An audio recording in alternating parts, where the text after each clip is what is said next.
comes from the Arizona Inn, a four-diamond, family-owned historic resort hotel and restaurant on Elm Street near the U of A. Information is at arizonainn.com. Hello everyone, I'm Tucson Weekly editor Jim Ninsel, and we're here to talk Zona Politics.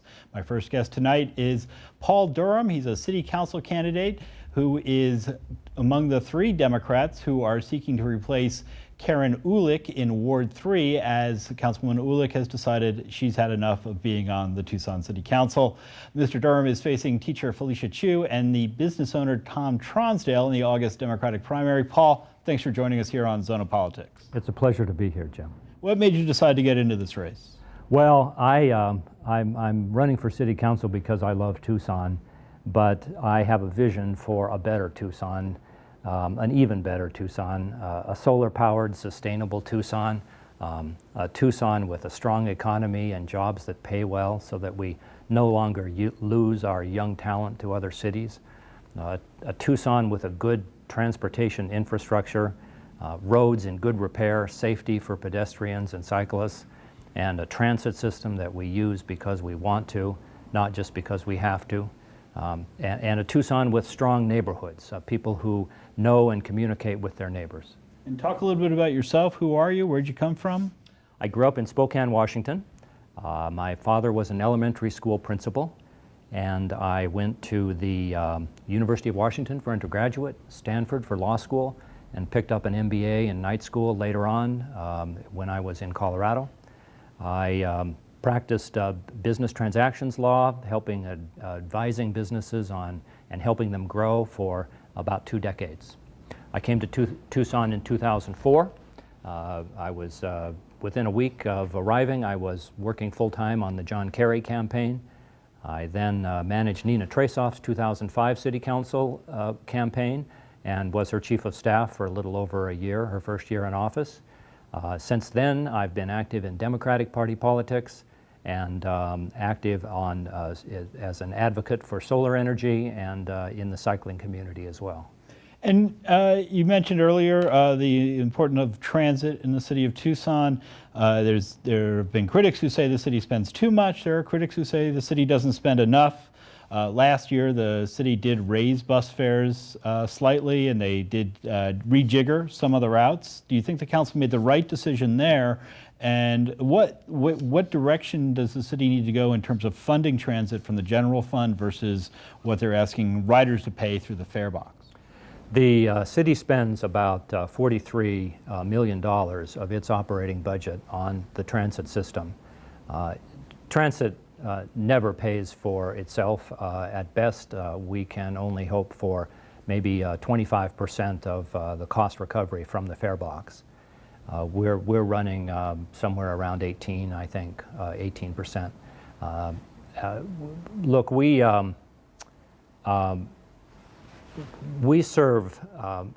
don't serve a broad enough spectrum of the community in Tucson.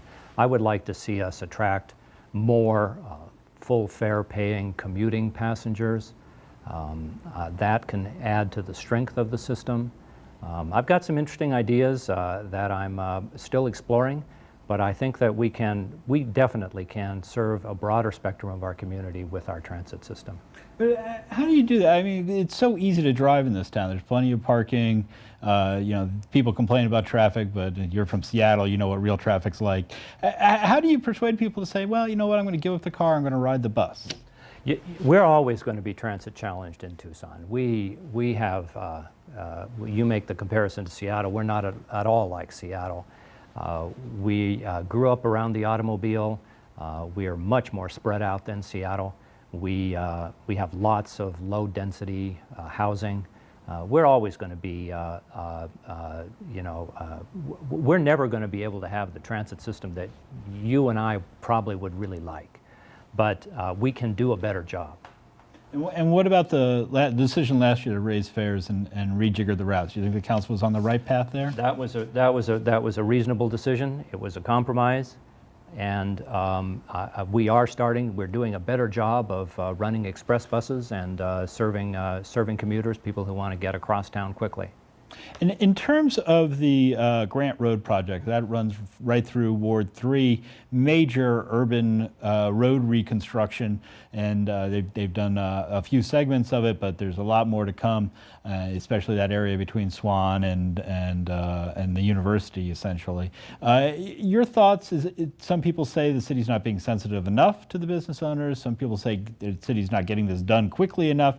Your thoughts? Should we be moving faster on this project? Is the city handling it the right way in your impression? I think we're doing a reasonable job, but we can always be more sensitive to the concerns of the residents through whom Grant Road passes. We need to balance the need to have efficient arterials and arterial transport. We basically have a network of arterials. We don't have the freeway system, the extensive freeway system to get across town.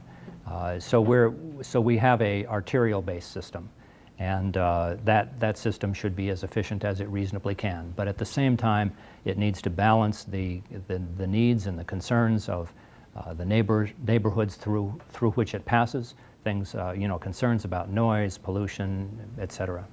In terms of the police department here in the city of Tucson, we do have a new police chief, Chief Magnus, and there are concerns from some folks on the right that the city is a sanctuary city, that it affords too many protections to undocumented immigrants. Do you share any of those concerns with? I think we have an excellent compromise. The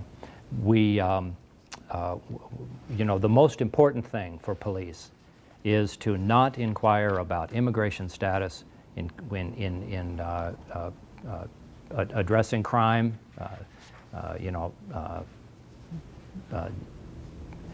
investigating crime. The police will not, in Tucson, it's the avowed policy of the city, inquire as to immigration status. That is absolutely critical because we need the confidence and the trust of all communities in Tucson in the police.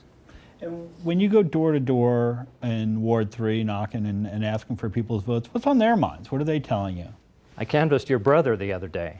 No kidding. Yeah. I said, "Are you any relation?" and I look at his face, and then I could see it right away. When I talk at the door, I talk about those same four things that I listed right at the beginning of this segment. Jobs, transportation, solar energy and sustainability, and neighborhoods. And often I get at the end of that list, those are exactly the same things I'm concerned about. So I think the message is resonating very well. It's remarkable. So did my brother Bill say he was going to vote for you? I think so. Did you I'm not sure. I'm not sure. All right. Well, I'm sure he's waiting for the others to come knocking as well. When you look at Ward 3, there are some serious poverty issues in Ward 3 compared to the rest of the city. I mean, there's poverty issues all across the city. But are your thoughts on how the city council might better help folks with poverty issues in Ward 3? Ward 3 has a number of issues and problems that are poverty related. We have significant homelessness. We have significant issues with drugs, and we have unemployment issues. I believe, first of all, that a strong local economy can help everybody. We need to focus on strong technical education programs like JTED,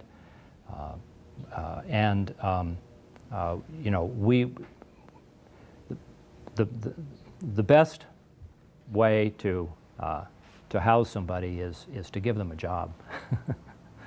And in terms of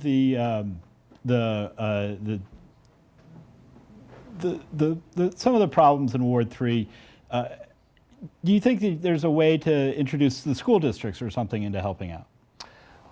Well, I'm glad you mentioned education because, I learned from an early age the value of education. When I was about 9 years old, my My father was transferred from the poorest school in the district to one of the richest. I saw through stories he told at the family dinner table the tremendous difference between the haves and the have-nots and the opportunities that we provide different socioeconomic classes.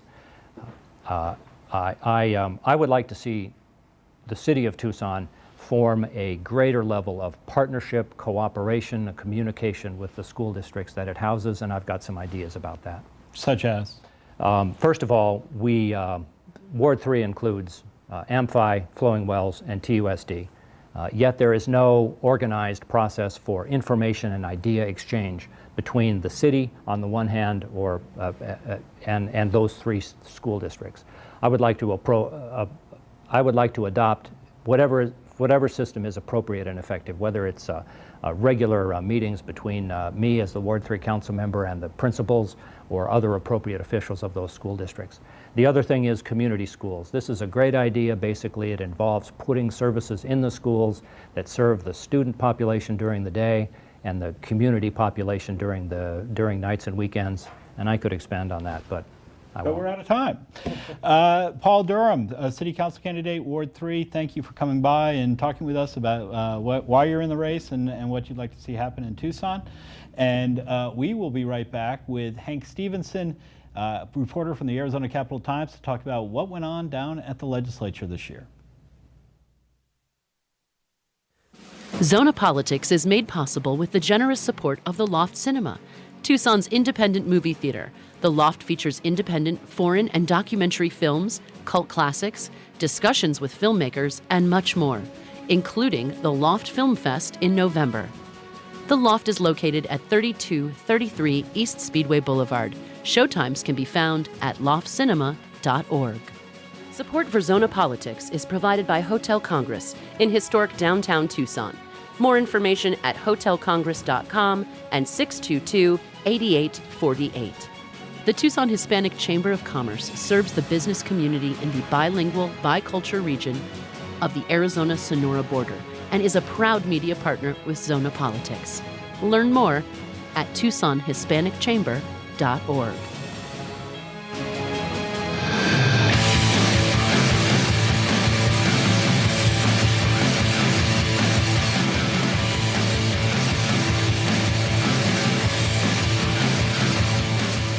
All of these young people from the community come together, actually get up and do something. We can do anything! I think we've attracted a lot of people that are super passionate. We're here at the No Ban, No Law protest. If you come out of college, you have this experience, you know how things run, you have a huge leg up. People have ideas and who are dreamers, you know what I mean, who really want to get themselves out there. I think that they should come here.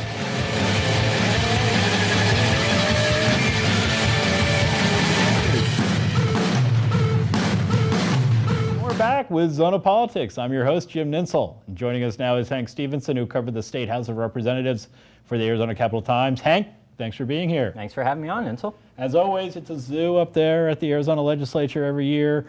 What do you think were the biggest stories coming out of the session this year? I think if I had to narrow it down to top three, it would be the prolonged budget fight and the education funding that went into that. The ESA bill, a massive expansion of our school voucher program, and the several different kind of attacks on the initiative process that came up throughout the year. Let's tackle those one by one. First of all, the education, everyone's always talking, teacher shortages, teachers don't get paid enough. Doug Ducey came out and said in his State of the State, he's going to get more funding in there for raises. Did he succeed? He said he was going to give more funding for raises in his State of the State, and everyone was pretty excited about that idea. When he came out with his budget, it was a 0.4% increase per year for 5 years. That was frankly not enough. Nobody bid on that. The lawmakers, even the Republican lawmakers, said, if we're going to do this, we might as well just not give them a raise because that's an embarrassment, frankly. So what they ended up doing was 2% raise over 2 years. So it'll be about $1,000 once it's phased in, which I mean is nice, but you know, a 2% raise barely keeps up with inflation. So if you spread that out over 2 years, it doesn't even keep up with inflation.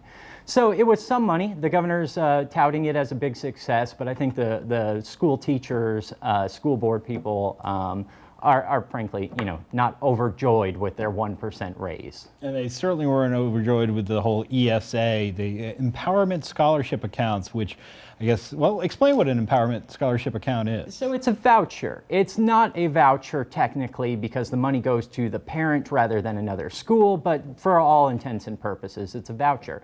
And what they did this year is what they've been trying to do for many years, which is open it up. This is a program that started for disabled children, then it got included children who live on Indian reservations, and little kind of carve-outs each year, but the goal has always been to expand this to everyone. And this year they were able to do that. There's still a cap in place with how many of these ESAs can be given out in any given year. But now anybody's eligible. So we'll probably see a massive expansion of the use of these vouchers and the cost associated with these vouchers. And the education community is concerned because they say that this is going to basically allow parents who maybe were close to putting their kids in private schools but couldn't quite afford it to pull them out and go ahead and do that. But it's not really going to help low-income kids because they're not going to be able to afford tuition in the first place. That's right. The vouchers only go so far. Most private schools are above and beyond the amount that you get from a voucher. So, if you get, say, $5,000 for a voucher, but your tuition is $15,000 at Brophy, is a big private high school up in Phoenix. You have to have a certain amount of income, wealth, frankly, to be able to kick in that extra 10 grand. So this isn't something that the school people think is going to benefit the lower income people. It'll benefit those who are kind of on the line. And frankly, every child who leaves a public school and goes to a private school, that's money out of the public school's pocket. And there's, economies of scale. The more children you have in the public school, the easier it is or the cheaper it is to run those schools. So as people transfer out to private schools, there's going to be a vacuum in the public schools. Because the schools get money on a per pupil basis. Yeah. And also the education community not excited at all about these changes in the credentialing process for the teachers. This was a creative solution to the problem of teacher shortage. We have a teacher shortage crisis in the state of Arizona.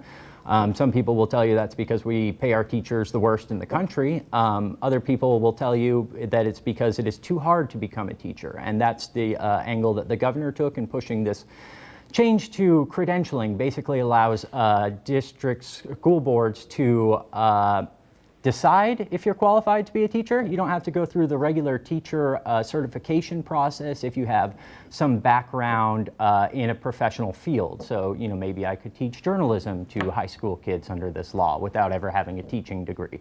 We ought to open a charter school. You and I, journalism charter school, the jobs of the future.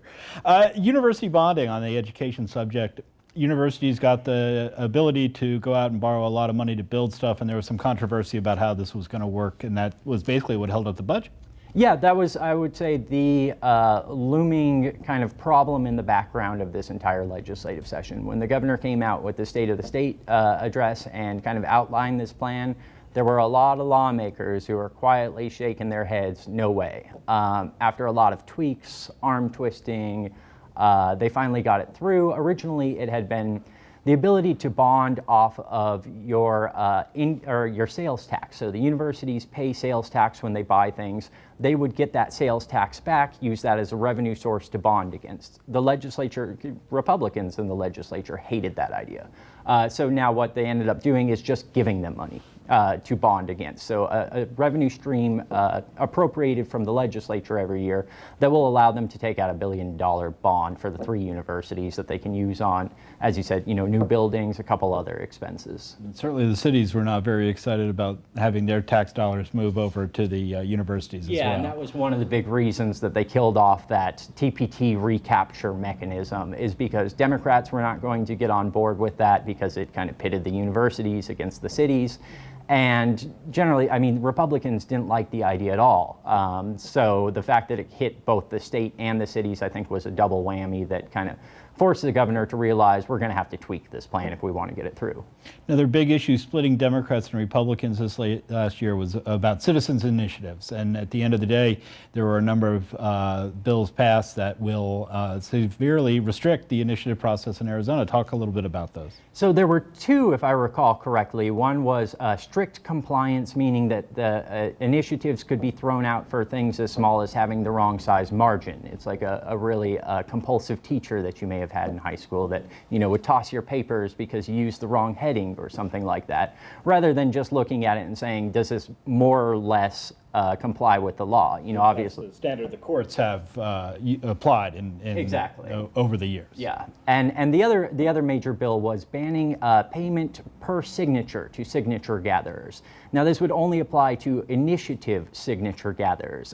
Candidates, people running initiative campaigns, pay people to gather signatures. Candidates do not walk to every door in their district and collect the necessary signatures that they need to run for office. They pay somebody. Then maybe it's $1 a signature, maybe it's $5 a signature, but that's the way the business model works, is you pay per signature because, frankly, you don't want to be paying somebody $10 an hour and have them come back with one signature and say, oh, rough day. So this is the way the market has deemed that this process will work. Lawmakers said there were problems with fraud in the way this is happening. I don't know if that's really clear. It certainly wasn't proven beyond a reasonable doubt that there is massive fraud that is caused because you're paying by signature. But you know, the Democrats will tell you that it was just another chance to chip away at the initiative process, make it that much harder to get an initiative on the ballot. And the Chamber of Commerce was one of the prime sponsors behind this because they were upset about the minimum wage passage last year. This was, I mean, that was really a theme throughout this year, is the minimum wage passage and kind of making sure that never happens again, making it as hard as possible to pass initiatives.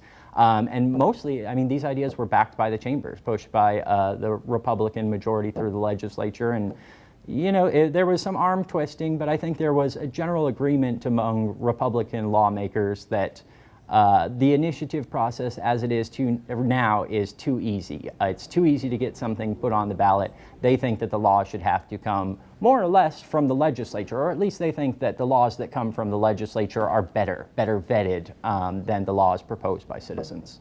And there's a referendum effort to try to put these laws on hold and let the people decide. I think there are 3 referendum efforts going on right now about all 3 of these laws. There's also been a lawsuit filed recently challenging the strict compliance bill for the initiative process. Saying that people have a constitutional right to put these things on the ballot, and you're violating their constitutional right by putting minor technicalities in their path. Yeah, and that the courts have ruled time and time again that what you need is substantial compliance, as I understand the lawsuit. These referendums, though, they are very hard to do. You have 3 months to gather 75,000 signatures, if I remember correctly. 3 months right as it's starting to get real hot. And the ESA people, like, they don't have any money. You know, you can't do this with volunteer effort. I don't think there's ever been a successful referendum run, at least in my lifetime, on purely volunteer basis. You frankly have to pay people, and it costs a lot of money. And on the subject of substantial compliance, last year the legislature said referendums had to apply that standard of substantial compliance, perhaps setting up this scenario last time out. So it'll be a lot easier to find a technical reason to toss out the referendum on the initiatives. Better spend what money you have on good lawyers. The legislature also addressed texting while driving, but not in a really significant way. No, not in a significant way. This would apply to people with learner's permits or people who get a driver's license, but only for the first 6 months of their driver's license. And even in signing this bill, the governor said, you know, I'm going to sign this one, but don't send me a full-on ban on texting with driving. So we probably won't see that come to fruition in the near future.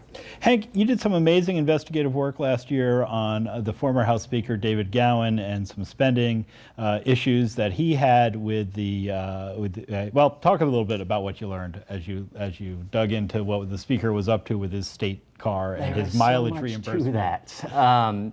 I mean, the gist of the story was that the Speaker of the House was using a state fleet vehicle to travel all around the state, but more specifically all around CD1, where he had just announced that he was running for the Republican nomination to run for Congress. He dropped out of that race after the story came out. I think he just had too much baggage.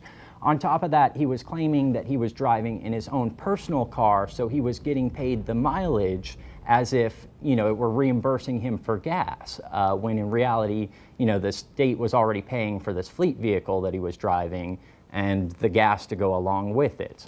He ended up paying back about 12 grand to the state due to not only, overcompensation for mileage, but for per diem on days where he claimed to have worked and he never showed up.